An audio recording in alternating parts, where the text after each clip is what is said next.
Avinash institute of education में आप सभी का स्वागत है। मैं हूं Avinash Mishra. NCERT class 12th का जो भूगोल है, जिसका नाम है मानव भूगोल के मूल सिद्धांत, उसका हम लोग अध्ययन कर रहे हैं। अगर आपने इससे पहले का वीडियो नहीं देखा तो उसका लिंक आपको नीचे डिस्क्रिप्शन में मिल जाएगा, नहीं तो आप प्लेलिस्ट में जाके मानव भूगोल के मूल सिद्धांत का सभी वीडियो एक साथ देख सकते हैं। तो हम लोग तीसरा चैप्टर पढ़ना शुरू कर दिए हैं। तीसरा चैप्टर का नाम है जनसंख्या संगठन, और उसमें एक प्रश्न बनता है, जनसंख्या के ग्रामीण नगरीय संगठन का वर्णन कीजिए। तो आप उसका उत्तर कैसे लिखोगे? तो जनसंख्या को गांव और शहर में भी विभाजित किया जा सकता है।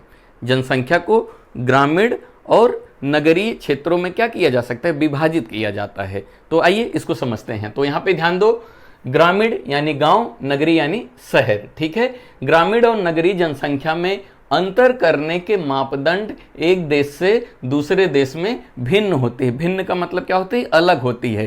किसे गांव कहा जाएगा, किसे शहर कहा जाएगा।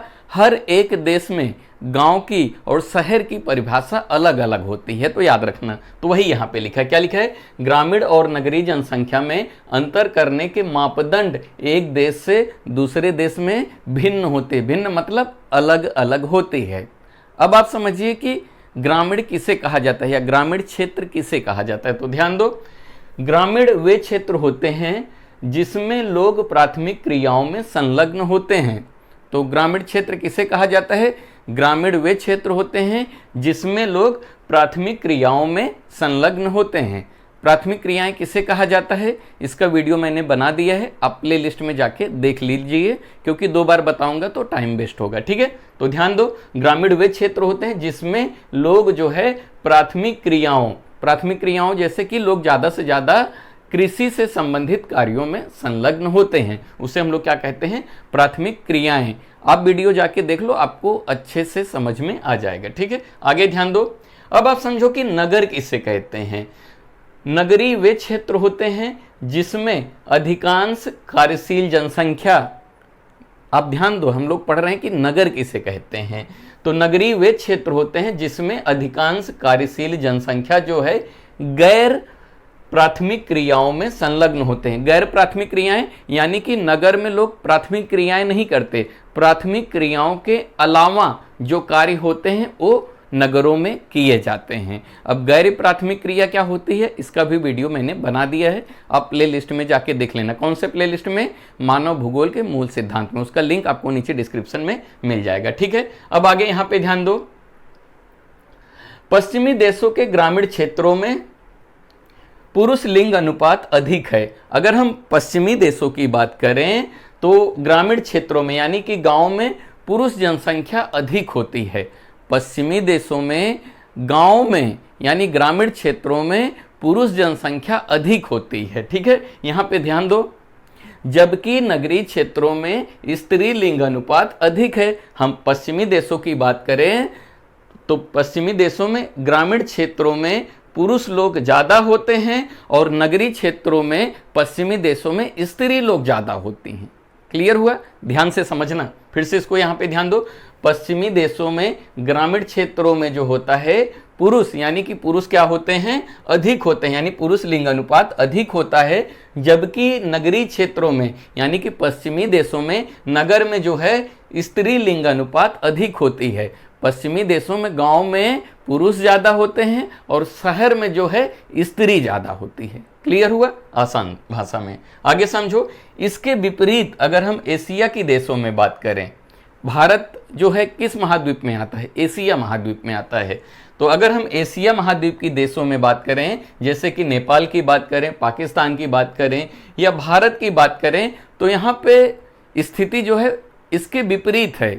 भारत जैसे देश हो गए, एशियाई देशों में जैसे भारत हो गया, पाकिस्तान हो गया, उसके बाद नेपाल हो गया, यहाँ पे गांव में ग्रामीण क्षेत्रों में स्त्री जनसंख्या अधिक होती है और शहरों में यानी नगरों में पुरुष जनसंख्या अधिक होती है।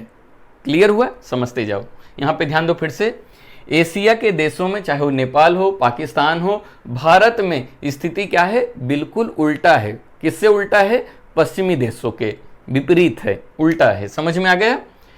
यूरोप की बात करें, संयुक्त राज्य अमेरिका की बात करें और कनाडा की बात करें तो रोजगार के अधिक अवसरों के कारण स्त्रियां नगरीय क्षेत्रों की ओर प्रवास करती हैं। तो पश्चिमी देशों में नगर में स्त्रियां क्यों ज्यादा हैं और गांव में पुरुष क्यों ज्यादा हैं, इसके पीछे का कारण क्या है, तो यहाँ पे कारण बताया गया। ध्यान दो, यूरोप की बात करूं, संयुक्त राज्य अमेरिका की बात करूं, कनाडा की बात करूं तो इसमें क्या है, रोजगार के अधिक अवसरों के कारण जो है स्त्रियां नगरीय क्षेत्रों की ओर प्रवास करती हैं। स्त्रियों के लिए रोजगार का यानी नौकरी का ज्यादा अवसर होता है, इसलिए स्त्रियां क्या करती हैं, नगरों में ज्यादा पाई जाती हैं पश्चिमी देशों में। क्लियर हुआ? आगे समझो। जबकि कृषि वहां पर, पश्चिमी देशों में क्या है, कृषि वहां पर अत्यधिक यानी बहुत ज्यादा मशीनीकृत होने के कारण पुरुष प्रधान व्यवसाय है। पश्चिमी देशों में टेक्नोलॉजी खेतों में ज्यादा उपयोग किया जाता है, कृषि में मशीन का उपयोग किया जाता है, इसीलिए वहां पे महिलाएं जो हैं ग्रामीण क्षेत्रों में कम होती हैं और पुरुष जनसंख्या ग्रामीण क्षेत्रों में ज्यादा रहती है। क्लियर हुआ? ये बात हो गई पश्चिमी देशों की। अब आगे समझो। इसके विपरीत भारत जैसे एशियाई देशों की बात करें तो देशों में कृषि कार्यों में महिलाएं अधिक होती हैं। जैसे कि हम लोग एशियाई देशों की बात करें, भारत की बात करें तो भारत में जो खेती यानी कृषि की जाती है उसमें महिलाएं अधिक होती हैं। समझ में आ गया? और पुरुष जनसंख्या क्या करती है, नगरों की तरफ प्रवास करती है, नगर में जाती है, नौकरी करती है। तो एशियाई देशों में क्या होता है, एशियाई देशों में ग्रामीण में स्त्रियां ज्यादा होती हैं और नगर में पुरुष ज्यादा होते हैं। क्लियर हुआ? और पश्चिमी देशों की बात करें तो ग्रामीण में पुरुष ज्यादा होते हैं और शहरों में यानी कि नगरों में जो है स्त्रियां ज्यादा होती हैं। तो एशियाई देशों में ऐसा क्यों, एशियाई देशों में ऐसा क्यों कि जो स्त्रियां हैं ग्रामीण क्षेत्रों में ज्यादा हैं और पुरुष जो है नगर क्षेत्रों में ज्यादा होते हैं, इसके पीछे का कारण क्या है ये मैं आपको बताता हूं। पहले आप इतना स्क्रीनशॉट ले लो, ठीक है?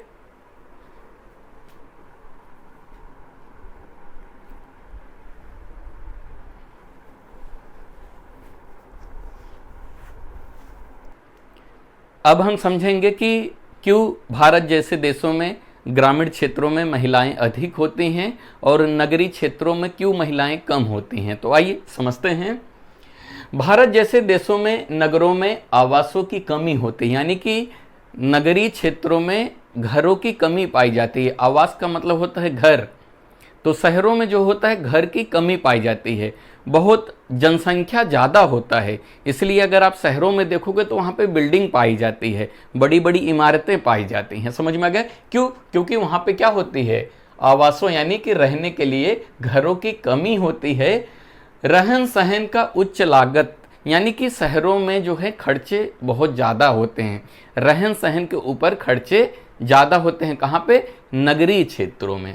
भारत जैसे देशों की मैं बात कर रहा हूं। महिलाओं के लिए कम रोजगार होता है शहरों में और सुरक्षा की कमी होने के कारण जो है महिलाएं जो हैं गांव में अधिक रहती हैं, यानी ग्रामीण क्षेत्रों में अधिक रहती हैं और शहरी क्षेत्रों में कम रहती हैं।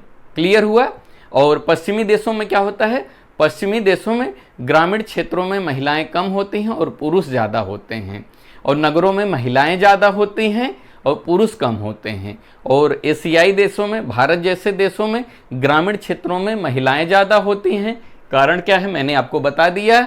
और नगर में, नगरीय क्षेत्रों में पुरुष अधिक होते हैं। ठीक है? इस तरह विश्व स्तर पर ग्रामीण और नगरीय संगठन में हम लोग भिन्नता यानी क्या अलग अलग कारण है वो हमने देख लिया। अगर आप इसको अच्छे से लिख दोगे तो आपको पूरे मार्क्स मिल जाएंगे। वीडियो कैसा लगा कमेंट करके ज़रूर बताइएगा।